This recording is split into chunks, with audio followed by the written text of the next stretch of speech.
Salut à toutes, à tous, j'espère que vous allez bien, bienvenue sur la chaîne Soigne ton art. Aujourd'hui, nous allons aborder la question de la fameuse zone de confort. Alors, expression très à la mode, peut-être un peu fourre-tout, on va voir. En fait, nous allons faire deux vidéos sur cette question. Et en fait, dans cette première vidéo, nous allons d'abord voir ce qu'elle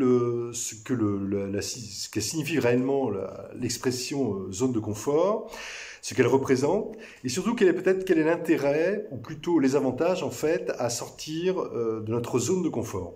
Puis dans la seconde vidéo, nous verrons en fait comment la créativité, le processus de création, ou l'expression de la créativité, le processus de création et l'acte de créer, sont particulièrement en fait opérants pour apprendre à sortir de sa zone de confort. Alors au sommaire pour cette première vidéo, la zone de confort, qu'est-ce que c'est? Ensuite, zone de confort, confiance en soi et estime de soi. Enfin, pourquoi sortir de sa zone de confort? Alors on verra que sortir de sa zone de confort permet de développer notre confiance en soi, permet de développer notre connaissance de soi, permet de développer notre intelligence émotionnelle, enfin permet de développer des stratégies résilientes.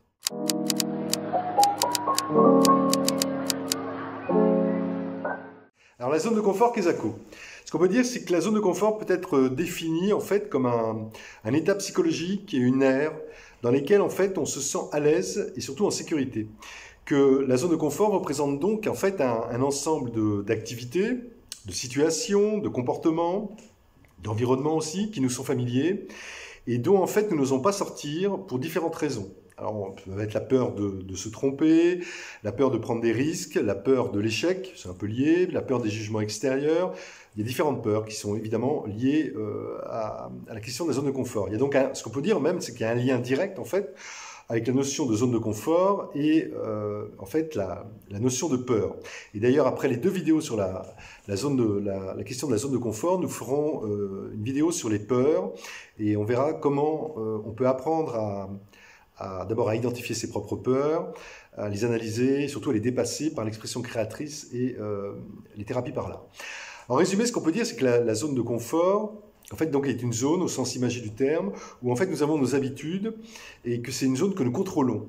Et que cette notion de zone de confort, en fait, elle est plutôt naturelle, puisque on va dire l'homme, de manière générale, a plutôt besoin de contrôler son environnement et a besoin de sécurité.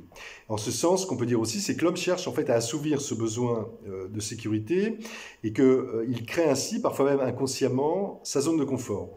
Et le problème, c'est que bien souvent, peut-être même trop souvent, cette zone de confort, qui est, ça on le verra par la suite, propre vraiment à chacun de nous, à chacun d'entre nous, et cette zone de confort, elle peut vite en fait se révéler une sorte de prison. Et que dans cette zone de confort, ça veut dire qu'on ne découvre plus à un moment donné, au bout d'un certain temps, on ne découvre plus, on n'apprend plus, on n'expérimente plus, on ne rencontre plus de nouvelles personnes, etc. Et que la zone de confort, en ce sens, peut devenir aliénante, donc ça veut dire il n'y a pas de lien possible, de nouveaux liens à créer, qu'on peut créer, elle peut devenir sclérosante. Et pour imaginer ce point, je vais citer Pablo Neruda, célèbre poète et écrivain chilien, qui écrivait à ce sujet, et je le cite, « Il meurt lentement celui qui devient esclave de l'habitude, refaisant tous les jours les mêmes chemins, celui qui ne change jamais de repère, ne se risque jamais à changer la couleur de ses vêtements ou qui ne parle jamais à un inconnu, celui qui évite la passion, celui qui ne change pas de cap, celui qui ne prend pas de risque pour réaliser ses rêves. » Fin de citation. Là, à travers ces lignes de Neruda, on retrouve toute la question même des limites de la zone de confort. Ce qu'on peut dire aussi, c'est que plus encore, en fait, lorsqu'on est d'une certaine façon un peu rivé à sa zone de confort et que cette fameuse zone n'a pas évolué depuis des années, en fait, nous nous plaçons, qu'on le veuille ou non, dans une situation de fragilité. Ce qu'on peut dire, c'est qu'en d'autres termes, le sentiment de sécurité que nous avons dans notre zone de confort est en fait une forme d'illusion, voire une réelle illusion. Pourquoi? Parce que la vie, en fait, est en permanence, la vie est dans le mouvement, le monde bouge sans cesse, et que, à contrario, notre zone de confort est plutôt figée. Et que, consécutivement, lorsque nous vivons un changement, nous n'y sommes pas préparés. Or, pour certaines personnes, le moindre changement peut alors être vécu comme un traumatisme, avec des conséquences plus ou moins graves.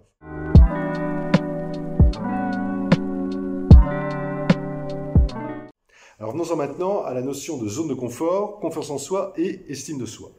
Alors de manière générale, l'être humain rétif au changement, car qui dit changement dit perte de contrôle partiel de la situation, dit potentiellement des imprévus qui vont se présenter, des inattendus, et évidemment des remises en cause.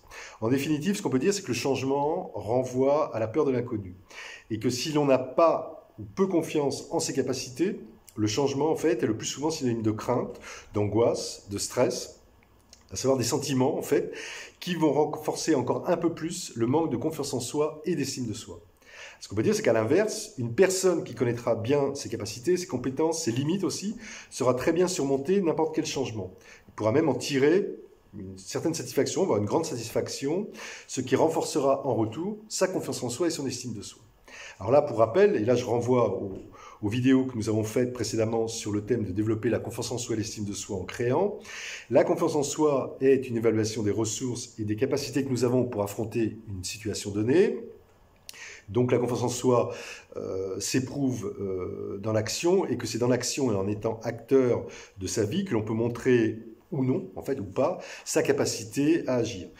Que l'estime de soi, pareil, petit rappel, elle, c'est une évaluation ou une mesure en fait des actions de nos actions qui permet d'apprécier si nos actions en fait sont en cohérence avec nos propres valeurs, et qu'en fonction de cette évaluation, cette auto-évaluation que nous faisons, nous aurons une plus ou moins bonne estime de soi, à savoir j'ai réalisé cet acte en fonction de ou en accord avec mes valeurs, donc bonne estime de soi, ou ces actions n'ont pas été en adéquation avec mes valeurs, mauvaise estime de soi.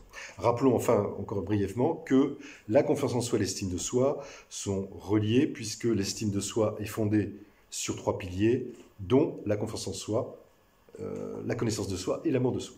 Alors, ramener au sujet qui nous intéresse, à savoir la zone de confort, ce qu'on peut dire, c'est qu'en règle générale, les personnes en manque de confiance en soi ont tendance à privilégier un environnement très stable, pour ne pas dire routinier, qui leur permet de se sentir en sécurité. Et c'est là où on parle de zone de confort, donc qui peut se définir comme un espace plutôt familier, au sein duquel on est à peu près toujours confronté aux mêmes situations. Et que cette sorte de bulle, en fait, représente un ensemble de situations auxquelles nous sommes habitués, considérant que ces situations peuvent être plus ou moins confortables, plus ou moins agréables, positives, parfois même négatives. Elles peuvent être parfois négatives, inconfortables, mais à partir du moment où nous les maîtrisons, à partir du moment où elles nous sont familières, même si elles sont inconfortables, nous préférons les conserver encore parce que nous les contrôlons, nous les connaissons, etc. Et que surtout qu'on a le sentiment de contrôler notre environnement. En revanche, ce qu'on peut dire, c'est que lorsque nous sommes dans cette bulle, cette impression d'être en sécurité, nous ne sommes pas préparés, encore une fois, à faire face à des changements, et que notre capacité ou notre faculté d'adaptation face à un changement, à un imprévu, eh bien en fait, cette capacité est très faible, et donc avec des conséquences, encore une fois, plus ou moins graves. Enfin, ce qu'on peut dire, c'est que rester dans notre zone de confort nous limite dans notre propension à faire de nouvelles expériences, et en fait, ça limite de fait notre vision et notre connaissance du monde, en fait, du monde qui nous entoure.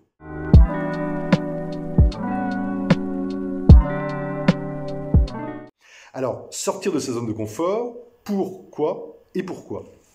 Alors, ce qu'on peut dire, on peut poser la question suivante, c'est pourquoi certaines personnes vivent plus intensément ou vivent des expériences plus fortes que d'autres.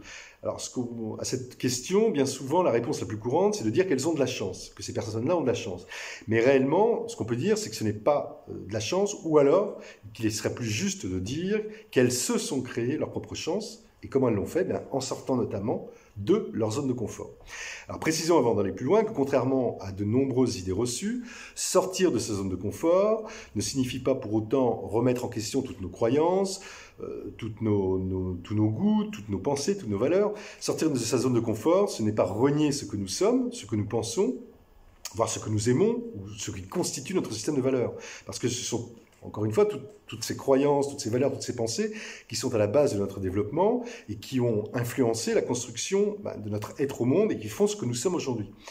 Sortir de sa zone de confort, c'est se donner, à partir par exemple d'aujourd'hui, c'est se donner les moyens de faire de nouvelles expériences, c'est découvrir de nouvelles émotions, de nouvelles facettes de notre personnalité, c'est aussi enrichir nos connaissances, c'est étendre notre savoir, et ce qu'on peut dire en dernière instance, c'est développer notre faculté d'adaptation et surtout notre capacité en fait à faire face à des inattendus, des imprévus. Alors voyons maintenant plus précisément les avantages, donc pourquoi vouloir sortir de cette zone de notre zone de confort. En premier lieu, sortir de sa zone de confort permet de développer notre confiance en soi. Alors je rappelle que la confiance en soi se cultive et se développe.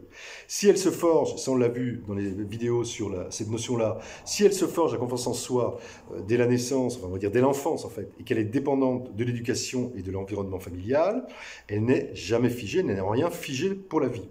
La confiance en soi, elle fluctue en permanence, considérant qu'on peut gagner de la confiance en soi comme en perdre, plus ou moins durablement, selon les stades de la vie, et pour en fait différentes raisons.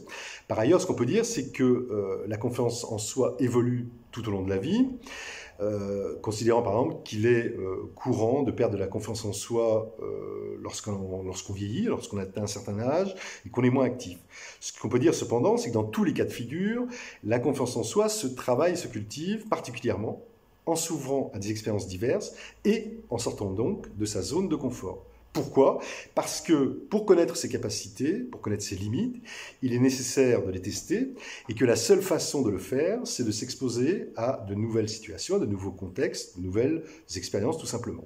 Ce qui, par la même occasion, nous permet de tester notre aptitude au changement et donc de développer des stratégies personnelles pour nous adapter. Ça, c'est ce qu'on appelle la créativité. En résumé, ce qu'on peut dire, c'est qu'en sortant de notre zone de confort, nous pouvons nous découvrir donc de nouvelles potentialités, d'autres types de capacités, ainsi même que des compétences insoupçonnées, ce qui permet donc de développer notre confiance en soi et consécutivement notre estime de soi. Autre point, pourquoi sortir de sa zone de confort, c'est ça permet de développer notre connaissance de soi. La zone de confort, on peut dire, présente un aspect réconfortant. Elle n'offre que très peu d'imprévus, et les risques potentiels sont quasi inexistants.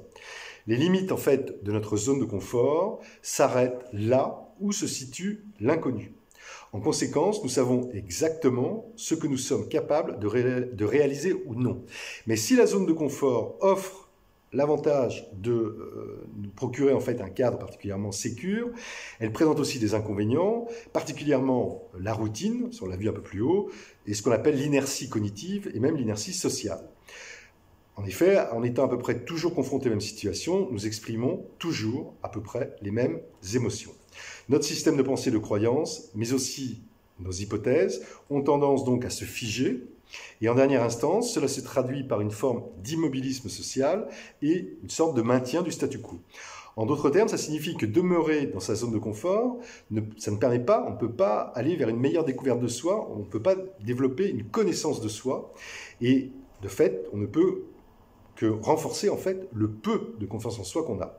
A contrario, en sortant progressivement de notre zone de confort, nous allons encore une fois de fait découvrir, ça j'ai dit plus haut, de nouvelles facettes de soi, de nouvelles émotions surtout, donc de fait mieux se connaître et continuer de se construire. Étendre progressivement sa zone de confort, c'est donc apprendre de nouvelles choses sur la vie, sur le monde, sur les autres et sur soi. En dernière analyse, nous pouvons dire qu'en sortant de notre zone de confort, nous allons ouvrir en fait notre champ des possibles et surtout accroître notre degré de liberté. Sortir de sa zone de confort, pourquoi? Eh bien, également aussi pour développer notre intelligence émotionnelle. Plus nous allons apprendre à sortir de notre zone de confort, plus nous allons aller à la découverte de nouvelles expériences. Consécutivement, nous allons apprendre à lâcher prise. Là, je vous renvoie à la vidéo que nous avons faite sur le sujet. Mettre à contribution notre intelligence émotionnelle, ce qui va nous aider à nous adapter. Et là, je vous renvoie à la série de vidéos que nous avons fait sur comment développer et cultiver l'intelligence émotionnelle par le processus de création, l'acte de créer. Les 3 ou 4 vidéos. Ce qu'on peut dire, c'est donc qu'en s'ouvrant à d'autres expériences, nous allons apprendre en fait à découvrir de nouvelles émotions, surtout à les moduler aussi. Et en fait, nous allons de fait entrer dans une forme d'apprentissage émotionnel. Sortir de notre zone de confort va ainsi nous apprendre aussi à devenir plus malléable. Et plus on sera capable de moduler nos émotions en fonction de nouvelles situations ou de nouveaux environnements, plus on sera à même de s'adapter, de trouver sa place et de retrouver en fait un équilibre. Dernier point, pourquoi sortir de sa zone de confort? Eh bien, ça permet de développer des stratégies résilientes, des ressources. On va aller chercher des ressources en soi. Face à un imprévu ou une situation inattendue plutôt de forte intensité, l'idée majeure à chaque fois, c'est de trouver en soi en fait les ressources pour agir et surtout ne pas subir. Donc là, c'est vraiment la notion de résilience qui désigne donc cette fameuse capacité qu'on a de pouvoir faire face, de pouvoir se reconstruire potentiellement, après notamment un traumatisme. Et là, sans parler réellement de traumatisme, mais plutôt de changement, considérant qu'un changement selon sa nature peut être vécu comme un traumatisme, la résilience, donc dans le sens de ressources, doit être entendue comme la capacité en fait à faire face à des changements dans notre environnement immédiat et en fait à mettre en place des stratégies de régulation des émotions pour agir au mieux et surtout nous adapter. Or, lorsqu'on apprend à sortir progressivement de notre zone de confort, que l'on se confronte volontairement en fait à de nouvelles situations, à de nouveaux environnements, à de nouvelles relations aussi, on apprend de fait à aller chercher en soi des ressources psychiques pour dépasser nos craintes ou nos peurs. En sortant de notre zone de confort, nous entrons en fait dans une forme d'action nouvelle. Nous redevenons en plus pleinement acteurs, sachant que l'on ne peut réellement s'adapter au changement que si l'on est acteur soi-même. Avant de terminer cette première vidéo, deux petites précisions sur la notion de zone de confort. Première précision, ce qu'on peut dire, c'est que depuis l'époque où nous étions enfants ou adolescents, en fait, notre zone de confort s'est considérablement agrandie. Des choses qui nous semblaient difficiles, par exemple il y a 20 ans, 30 ans, sont devenues aujourd'hui aisées. De la même manière, si nous sortons progressivement de notre zone de confort, nous allons parfois trouver que c'est difficile, mais à force de se confronter en fait à de nouvelles situations, à de nouvelles expériences, nous allons être en fait capables de nous adapter beaucoup plus facilement et en fait surtout d'aller chercher la créativité en nous pour vivre cette nouvelle expérience du mieux possible.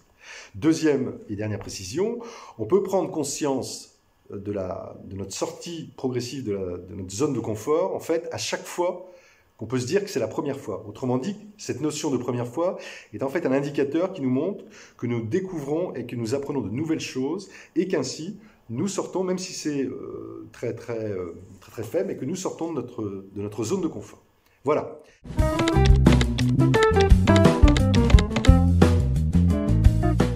À lire sur cette question. Premier livre, Goodbye Comfort Zone, transformez votre vie en un jeu d'Anine Mann, publié en 2019. Un jour, un défi, 365 jours pour s'épanouir en dehors de sa zone de confort, de Cindy Chappell, publié en 2019. Étendez votre zone de confort, ne passez plus à côté de votre vie, de Chloé Turgis, publié en 2019. Voilà. Si vous souhaitez réagir ou me contacter au sujet de cette émission, toutes les coordonnées sont dans la description de la chaîne. En attendant la prochaine vidéo, donc la seconde, sur la question de la zone de confort, nous verrons comment, dans cette seconde vidéo, comment la créativité, le processus de création et l'acte de créer sont particulièrement opérants pour apprendre à sortir de sa zone de confort. D'ici là, portez-vous le mieux possible et surtout, n'oubliez pas de soigner votre art. Bye bye, à bientôt.